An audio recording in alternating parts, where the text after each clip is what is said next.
referiría a todo lo que es conocimiento tradicional.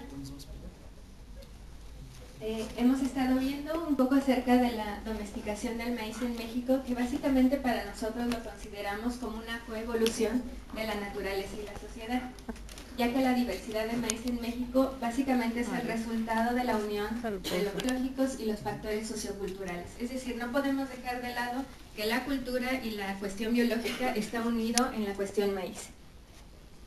Tenemos el mapa de distribución de las especies de maíz, que se juntan también con las de teocintle y están muy asociadas con lo que tiene que ver irrigación y aguas, que también este foro trata sobre eso. Es muy importante considerar que este problema del maíz es un problema complejo y de muchos factores. Básicamente, la agricultura tradicional lo que ha permitido a los campesinos es sembrar en paisajes sumamente diversos, diferentes, y sobre todo lograr que coexistan diferentes variedades de maíz en zonas iguales. Las prácticas culturales también son cuestión importante. Lo cultural está muy asociada con la diversidad biológica. Aquí podemos ver algo que tradicionalmente se utiliza en México, que es cuidar las semillas, es decir, guardar las semillas de una cosecha a otra. Esta cuestión es sumamente mexicana, es decir, mesoamericana sobre todo, porque en otros países no se acostumbra a trabajar así la semilla. De esta forma tenemos que el intercambio de semillas y el almacenamiento de una estación a otra es una práctica común entre las familias campesinas e inclusive entre comunidades. Es decir, este intercambio de semillas va haciendo más rica la biodiversidad del maíz. Desde hace 9.000 años estas prácticas se llevan a cabo y ha asegurado la diversidad biológica y cultural. Tenemos ahora entonces diferentes formas de vida, diferentes tipos de maíz y diferentes formas de cultura. El conocimiento tradicional también es muy importante, ya que se genera dentro de los núcleos familiares y se va pasando de generación en generación. Aquí podemos ver dentro de la milpa cómo los niños también trabajan dentro del núcleo familiar para proveer alimento y al mismo tiempo van aprendiendo. Este conocimiento indígena sobre el ambiente ha permitido a los campesinos preservar su cultura y sus recursos naturales. Estas prácticas que ellos tienen también causan una degradación del ambiente que es mínima, lo que ayuda a preservar los recursos y su calidad de vida.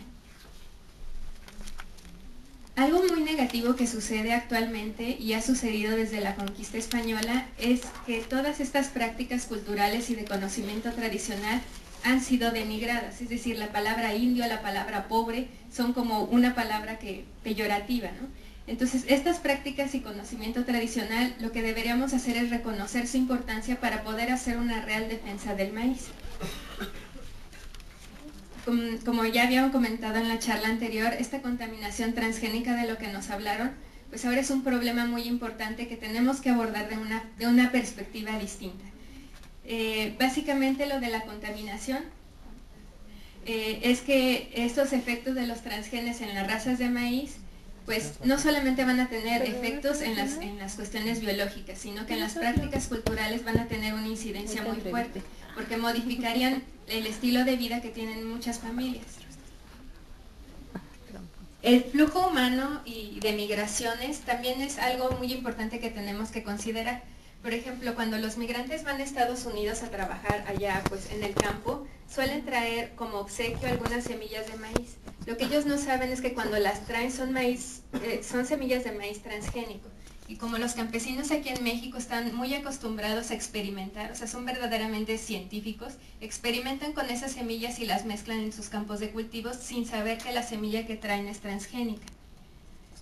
Estos factores humanos, junto con los cambios en la política y las estrategias en la producción de maíz, pues incrementan la posibilidad de flujo génico, sobre todo de transgenes no deseados. Podríamos decir que una ventaja que tiene México sobre otros países es que tenemos una ley de bioseguridad. Sin embargo, esa ley de bioseguridad causa siempre ciertas dudas y hay mucha polémica en torno a ellas. Antes de 2005, únicamente México tenía un marco regulatorio que pues intentaba legislar un poco todas las cuestiones de actividades de biotecnología y bioseguridad. Evidentemente eran los que necesitaban regular esas cuestiones, pues fue un proceso un poco sesgado, bueno, o muy sesgado, y reflejaba básicamente los intereses de cada uno de los actores. Sin embargo, dado todo este complejo de diversidad cultural y biológica, debemos reconocer que la coexistencia de múltiples culturas y saberes en México pues no hace posible que se regule bajo una sola ley que es como muy plana y desde una sola perspectiva. Entonces, pues lo que hicimos con estas instituciones fue hacer como un estudio de ver qué era lo que había pasado con la ley de bioseguridad antes de que existiera y una vez puesta en marcha. Básicamente en 1988 los permisos para la liberación de cultivos transgénicos estaban dados solamente por una institución, ¿no? y por la SAGAR. Y los que pedían los permisos eran los científicos, inclusive cuando tú estabas en laboratorio te enseñaban cómo llenar esos permisos para que tú pudieras pedir la autorización y poder liberar tu transgénico. Sin embargo, pues empezó esto a cambiar porque empezaron a enterarse como el público de las prácticas científicas. Y ahora vamos a ver un poco eso porque es bastante interesante. Como dentro de la práctica científica, pues todo estaba como muy bien resguardado, ¿no? Era un proceso que estaba oculto como para todos los demás que estábamos fuera de esas prácticas. Y en 1991 muchas instituciones académicas, centros de investigación y también por supuesto las compañías internacionales obtuvieron en total 141 permisos para liberar material transgénico en México. También es importante decir, y como dato curioso, que un mexicano fue de los primeros científicos en el mundo en hacer transgénicos, y estamos hablando de 1983. Aquí tengo una imagen de lo que era la ley de bioseguridad antes con los actores que participaron. En esta parte podemos ver todos los actores que estaban como en proyectos sobre transgénicos aquí en México y principalmente sobre transgénicos en maíz. Podemos ver a la empresa Monsanto que trabajaba muy de cerca con Sinvestab y al mismo tiempo tenían el apoyo de instituciones como CONACYT y del Instituto Mexicano de Propiedad Intelectual. Esto era como antes de que hubiera esa ley de bioseguridad. Entonces, dentro de este nodo de actores, ellos llevaban a cabo como el desarrollo del transgénico y después pedían los permisos para poder liberarlos. Y del otro lado, podemos ver a todas las instituciones gubernamentales que están encargadas de regular las cuestiones de bioseguridad. Pero como